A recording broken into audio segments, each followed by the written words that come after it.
World war 2 के दौरान जापानी सेना के जनरल तोमायुकियामा सेता को ये ऑर्डर्स दिए गए थे कि वो जहां भी कब्जा करते जा रहे हैं वहां पर लूटपाट शुरू कर दे। उस समय जापान की सेना ने फिलीपींस पर कब्जा कर रखा था, इसीलिए ऑर्डर्स को मानते हुए जापान की सेना ने फिलीपींस के बैंक और सरकारी लॉकअप से सोना चांदी लूटना शुरू कर दिया। लूटे हुए इस खजाने को युद्ध के दौरान जापान तक नहीं पहुंचाया जा सकता था, इसीलिए बाद में जापान की सेना ने इस खजाने को गुफाओं और अंडरग्राउंड बंकरों में छुपा दिया। लेकिन बाद में जापान युद्ध में हार गया और जो जापान के फौजी खजाना छुपाने में शामिल थे उनमें से कई फौजी युद्ध में मारे गए और कई फौजियों को कैदी बना लिया गया। उस खजाने को कहाँ छुपाया गया था ये आज तक किसी को नहीं पता और आज इसको यामाशिता गोल्ड मिस्ट्रीज के नाम से जाना जाता है।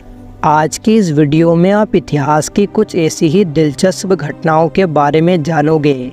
1590 के आसपास की बात है। स्कॉटलैंड के राजा जेम्स 6 और डेनमार्क की रानी येन की शादी धूमधाम से हुई। लेकिन जब जेम्स अपनी रानी को लेकर वापस स्कॉटलैंड आ रहे थे तो बीच में एक भयानक तूफान आ गया। इस तूफान में जेम्स और रानी ने बड़ी मुश्किल से अपनी जान बचाई और स्कॉटलैंड पहुँचे। यहाँ पहुँचने पर जेम्स को किसी ने बताया कि वो तूफान किसी के काला जादू करने के कारण आया था। कोई काला जादू करने वाला है जो जेम्स और येन की शादी से खुश नहीं है। ये जानकर जेम्स काफी गुस्सा हुए और उन्होंने अपने लोगों को कहा कि हमारे राज्य में जो भी काला जादू करता है उसे पकड़ लो। जेम्स के महल में एक नौकरानी काम करती थी। उस नौकरानी ने एक महिला का नाम बताया जिसका नाम था एग्ने सैमसन। वो काला जादू किया करती थी। बाद में जेम्स ने एग्ने को काला जादू करने के जुर्म में मृत्युदंड दे दिया।